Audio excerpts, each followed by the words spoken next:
Welcome back to my channel. நீங்கள்லாம் எப்படி இருக்கீங்க? நான் உங்கள் விஜயகுமாரி. இன்றைக்கி நம்ம ஒரு கலப்பு சாத வெரைட்டி தாங்க பார்க்க போகிறோம். இன்றைக்கி நம்ம பார்க்க போகிற ரெசிபி வெள்ளாரக்கீரை சாதங்க. இது சாப்பிட ரொம்ப டேஸ்ட்டாக இருக்கும், மருத்துவ குணமும் கொண்டது, ஞாபக சக்தியும் அதிகரிக்கும்.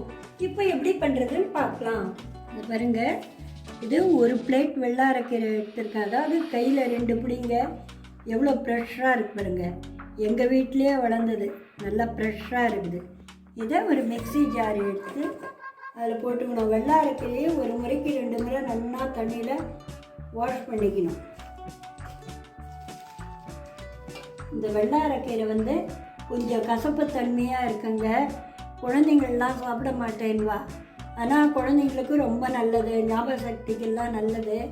அதனால் நம்ம இந்த கீரையோட கொஞ்சம் புதினா போட்டுக்கலாம். இதுவும் பாருங்கள், வீட்டிலையே வளர்ந்தது, எவ்வளோ ஃப்ரெஷ்ஷாக இருக்கு பாருங்கள். இந்த புதினா ஒரு புடி போட்டுக்கிறேன்.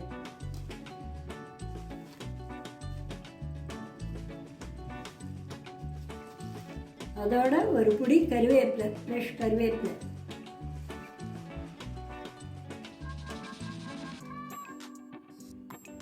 ஒரு துண்டு இஞ்சி கட் பண்ணது, 3 வரமிளகா. நீங்கள் பச்சை மிளகா ஒன்றால் போட்டுங்க.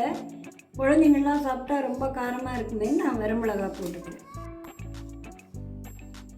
ஒரு 2 ஸ்பூன் தேங்காய் துருவல். இதில் கொஞ்சம் தேவையான அளவு தண்ணி விட்டுட்டு நைஸ் பேஸ்ட்டாக அரைச்சிக்கணும். இதை பாருங்கள், இதை நல்லா நைஸாக அரைச்சிட்டேன். இப்போ சைடில் கேஸ் ஆன் பண்ணி ஒரு பாண்டில் வச்சுருக்கேன். அதில் 2 டேபிள் ஸ்பூன் எண்ணெய், ஒரு 1/4 ஸ்பூன் கடுகு, ஒரு 1/2 ஸ்பூன் கடலைப்பருப்பு, 1/2 ஸ்பூன் உளுத்தம்பருப்பு, ஒரு 1/4 ஸ்பூன் சீரகம், 2 டேபிள் ஸ்பூன் வேர்க்கடலை, பச்சை வேர்க்கடலைங்க, ஒரு 4 பச்சை கருவேப்பிலை. இதெல்லாம் போட்டு நல்லா சவக்க வர வரைக்கும் வறுத்துக்கணும். பருப்பெல்லாம் நல்லா சவந்து வந்துருச்சுங்க. ஒரு பெரிய வெங்காயத்தை இந்த மாதிரி நீளமாக கட் பண்ணி வச்சுருக்கேன். அதை இதில் போட்டுக்கலாம். ஒரு 1/4 ஸ்பூன் மஞ்சள் பொடி, ஒரு 1/2 ஸ்பூன் உப்பு. நீங்கள் எவ்வளோ சாதம் நினைக்கிறீங்களோ அதுக்கு ஏற்ற மாதிரி உப்பு காரெல்லாம் போட்டுக்குங்க. ஒரு 1/2 ஸ்பூன் பெருங்காயத்தூள்.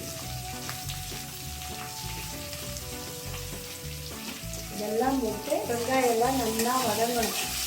அது மட்டும் நல்லா வதக்கிக்கலாம். வெங்காயம் நல்லா வதங்கிடுச்சுங்க. இப்போ இந்த அரைச்ச பேஸ்ட்டை இதில் போட்டுக்கலாம்.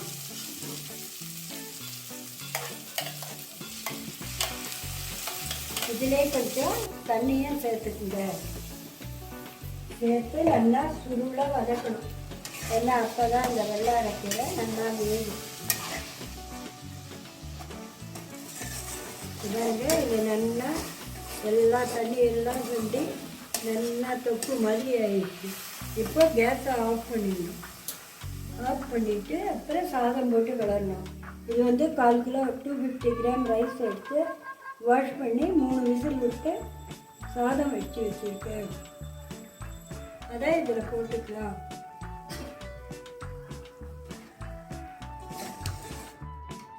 இது வெள்ளாரக்கீரை உடம்புக்கு ரொம்ப நல்லதுங்க. சின்னவாள்லேருந்து பெரியவா வரைக்கும் எல்லாருக்கும் இதை கொடுக்கலாம், எல்லாரும் சாப்பிடலாம். ஏன்னா இது ஞாபக சக்தியை அதிகரிக்கும். குழந்தைங்களுக்கு சின்ன வயசுலேருந்து கொடுத்தா எதுவும் மறக்காமல் நல்லா படிக்கிறவர்களுக்கு மூளைக்கு நல்லது. இந்த இதை எல்லாரும் எடுத்துங்க. இது ரத்த புஷ்டியை அதிகரிக்கும், ரொம்ப நல்லது உடம்புக்கு. ரத்த சத்தும் கொடுக்கும், சக்தியும் அதிகம். மருத்துவ குணம் கொண்ட வெள்ளாரக்கீரையை வீக்லியும் எல்லாரும் கிடைக்கிறப்ப ஏதோ சமையல், சாம்பார், ரசம். ஏற்கனவே என்னோடய சேனலில் வெள்ளாரக்கீரை தொகையில் போட்டிருக்குங்க. நீங்கள் பார்க்கலன்னா பாருங்கள், அவ்வளோ டேஸ்ட்டாக இருக்கும் இந்த வெள்ளாரக்கீரை.